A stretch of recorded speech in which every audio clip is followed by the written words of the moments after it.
Hello everyone and welcome back to the Classics of Philosophy. I'm your host Gabriel Turner, and as always, if you go on to enjoy the show and want to give your support, visit patron.podbean.com/the Classics of Philosophy. Or alternatively, visit our landing page at theclassicsofphilosophy.podbean.com. Thank you for tuning in, and I hope you enjoy the show.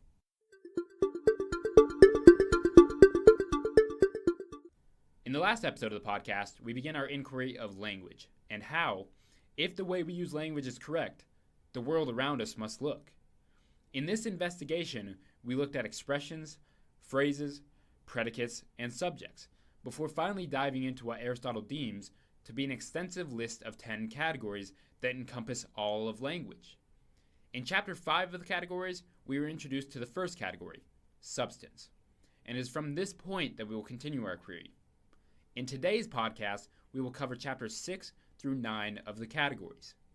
In Chapter 6, Aristotle looks to discuss the category of quantity. He states that this is either discrete or continuous. Now, of the former, we may consider number and speech to be examples. Of the latter, line, superficies, and solids, to which he later adds time and place. To understand this more, let us first look at the former. Discrete quantities are those that do not have a continuity to them. Numbers are a great example. Numbers have no common limit at which they may join or unite. For example, the summation of two 5s to make a 10, each number is distinct, and no continuity is seen. These parts remain ever distinct. The same may be said of speech, where each word or syllable is distinct from others. Now, of the latter, we have things that are continuous. Lines are great examples of these, and so it is with the plane or solid. Their parts also have such a limit, a line in the case of the former, a line or plane in the latter, this meaning that their continuity is outlined by a common limit, with a plane being bordered by a line and a solid being bordered by a plane. Aristotle also considers time and space to be of this latter kind, with the past, present, and future all being linked, and so with space, which operates with some limit in common.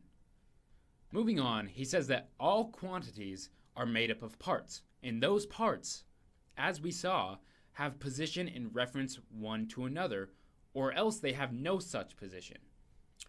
In other words, quantities such as lines, planes, and solids must all lie somewhere, and as such, each section can clearly be distinguished by its position. However, quantities such as time, numbers, etc. cannot. These latter are better said to have a relative order, as time has past, present, and future, and numbers have a specific order, and so is speech. Those things which we have just mentioned may, in the strictest sense, be called quantities. Other things that are so called in a secondary sense, with an eye to some of the former. It is here that Aristotle provides us with examples to guide us. A white object is often called large, since the surface it covers is large. An action or process called long, since the time that it occupies is long. In this way, these things are in reference to a quantity, but are not quantities in their own right. From here, Aristotle states that quantities never have contraries. This said, great and small, much and little, at first glance seem to be contraries, but in reality these are terms of relation. This is done through comparison. We really mean greater or smaller than similar things. An object may at once be both great and small, furthering our assertion that quantities never have contraries. Substances, no doubt, is receptive of contrary qualifications, but not in such a way that a man at the same time is both sick and healthy, a thing both black and white simultaneously. The same can be said in spatial references of above and below. Now likewise, quantities do not appear to admit of more or less.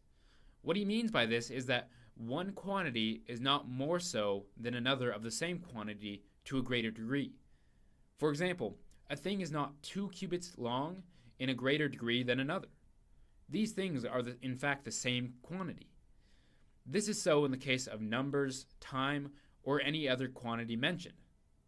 Now before moving on, we should note that something unique to quantities is that we predicate equal and unequal of them. This is the mark above all marks of quantity. In Chapter 7, Aristotle asks us to turn to relation. He states that we call a thing a relative when it is said to be such as it is from its being of some other thing, or, if not, from its being related to something in some other way. To understand this better, Aristotle provides several examples.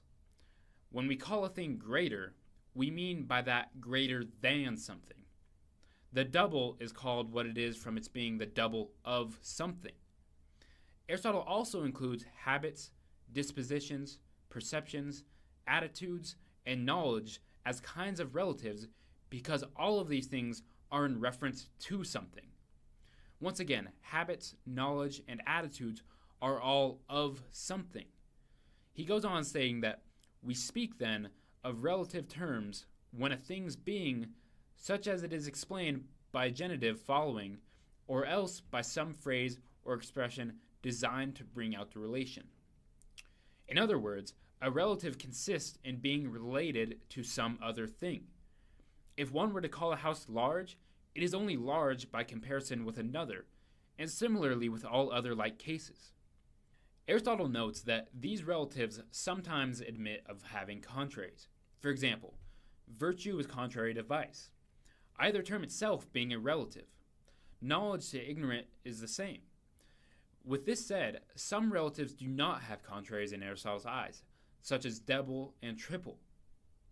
He also notes that they admit of degrees. The example given is the usage of like and unlike, equal and unequal. Each of these may be said to be more or less when comparing objects. This object is more like that object than another. It is at this point that Aristotle introduces us to another term. He states that all relatives have their correlatives, this meaning that something else exists out of necessity because of them. For example, the term slave means the slave of a master, and master, in turn, implies slave. The same can be said of double, as it is the double of its half, and half is half of its double. By less than that which is greater. This is the case with all relatives.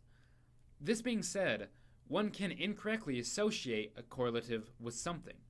If you call a wing of a bird, then will no correlation appear. Wing and bird are not correlative. This correct phrase would be that a wing is a wing of the winged. Wing belongs to the winged of necessity, unlike when you say the wing of a bird. Thus, all relatives are referred to their correlates, provided they are rightly defined. No correlation appears when any reference made that is incorrectly referenced to an inaccurate correlate. The conclusion of this is that we must state all correlative terms with exactness. These correlatives rely upon one another for existence, and as such, they come into existence at the same time. If slave didn't exist, nor would master. Those terms are reliant upon one another for existence. To get rid of one means to get rid of the other. One exception is seen as it pertains to knowledge. The object of knowledge is prior to or exists before knowledge. We gain knowledge, commonly speaking, of things that already exist. For in very few cases, or none, can our knowledge have come into being along with its own proper object. The same again may be said of perception. It is here that Aristotle ends the chapter with an open question as to whether substances themselves have relatives. In Chapter 8, we turn to quality. By quality, I mean that in virtue of which men are called such and such. Habits, dispositions are one kind of quality, with habits being more lasting and stable. Comprised among that which we call habits are virtues and all kinds of knowledge. For knowledge is considered as lasting and hard to displace from the mind, though a man may, in fact, have acquired it in only a moderate measure. Dispositions, on the other hand, are things that are more easily changed, such as cold, disease, health, etc. Whichever disposition one may have, they may soon become unlike. For example, if one was hot, they may soon become cold. Habits are also dispositions, but dispositions are not always habits. Now, the next kind of quality that Aristotle introduces us to is that which we use to describe a natural capacity. For example, a good runner we call so because of the natural capacity they have to run. To continue, the third class contains passive qualities and also affections. Examples of these are sweetness, bitterness, coldness, warmth, whiteness, blackness, etc. Passive qualities are those that can cause a sensation.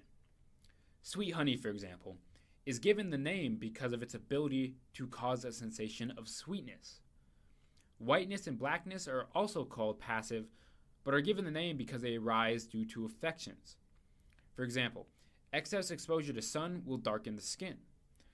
Similarly, when one feels shame, the skin tone will lighten or redden. Now, all states of these kinds are called passive qualities. However, affections are not qualities themselves if easily changed. Affections that are prolonged may rightly be called a quality, as in the case of a man who has a temper from birth. The fourth kind of quality is the form or figure of things. The nature of these things consists in being straight, crooked, triangular, etc. The density, roughness, and all other like qualities are in fact positions and should not be included in this class of qualities. These four qualities that we have just discussed, in the strictest sense, are entitled to the class of quality. We derive the names of other things based upon these qualities. For whiteness, we have white. For justness, we have just, and so on. However, in the case of an innate quality, such as being a good runner, we have no name. Now, qualities do admit of contrariety, but not in all cases. Justice and injustice are contraries, blackness and whiteness, and so on. However, red and yellow have no contraries. If one contrary is a quality, so is the other. Injustice is a contrary to justice, and justice itself is a quality, so then is also injustice. Qualities also admit of degrees. For one thing is more white than another. Another again is less white. This is so in the case of any other quality as well. A thing may get some more of a quality, for things that are white may get white. This holds true for most qualities except in the case of dispositions, such as justice. If justice could be more or less justice, certain problems may arise.